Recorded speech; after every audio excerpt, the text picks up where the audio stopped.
They say that breaking up is hard to do. They also say don't fall in love with your investments. What about your investment advisor? Pattie Lovett-Reid, CTV's chief financial commentator, with some tips on when the time comes to break up. Or how do you even know when the time is to break up? Well, you know, I get a lot of press releases, and I had to laugh at this one. 50 ways to leave your, and I was waiting for them to say lover, and no, it wasn't their advisor, and they said, just kidding. But, you know, there are going to be signs, and the cuteness of this particular press release was that they also had cards. Have you ever had a breakup card where someone wants to break up with you and they pass the card? They give you a card and say, well, it's not about you, it's about me. I'd rather get the slap in the face than the card. Well, I think anybody who breaks up with you with a card or even a text, you're lucky to be rid of them.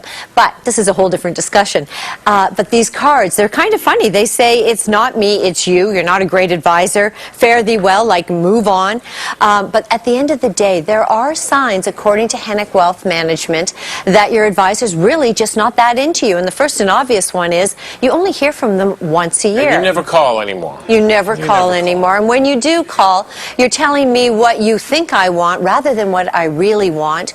Maybe they're tweaking that portfolio, and the big one, or at least one of the big ones, I think, they can't tell you what your annual rate of return is. So there may come a time, and like a relationship, it's complicated. It's not easy to break up. It's money, it's personal, it can take time, but there may come a point where you do need to move on. That's what strikes me, though, in this, because we always talk as investors and people who watch us that you never fall in love with your investment, make the right decisions for your money, but the relationship, you can't help it. It's another human being.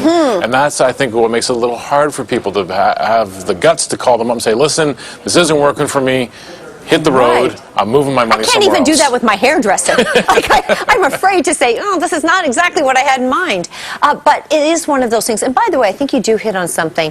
Because you may think it's time to move on, have you even given them the benefit of the doubt? Have you said, here's what's working for me, here's what's not working for me, here's what I need from you as my advisor, can you give it to me? In some cases, they may never have known. And so you've got to at least have that two-way conversation. Now, exactly what I was thinking. Communication's the two-way street. Maybe you haven't been getting in touch with them, and they think that you're just fine. Everything's fine. Everything's fine. You get your statements, you say, that's good, I like that amount of money, thank you for your job. And the greatest fear, there's another report out today, this is by Natixis Asset Management, Investment Management, and they said following lackluster returns in Canada last year, their concern this year is that we've seen market volatility, interest rate movements, potential for asset bubbles, but that's not their biggest concern as advisors. Their biggest concern is our emotional response to that.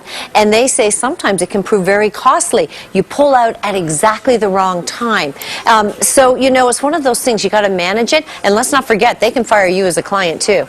Ooh. I think my mother was fired recently as a client. To be dumped? To dump or to be dumped? That is the question. Yes, it is. But it is a very real one, and I do think it's a very serious one. I am a certified financial planner. I have someone managing our money, and sometimes having the ability to have that conversation, they still can be highly competent. They understand your strategy, but you still may not like the person. And if you don't like the person, that too could be a reason to move on. Fascinating stuff. Thanks for that, Pattie. Thanks. CTV's chief financial commentator, Pattie Lovett-Reid.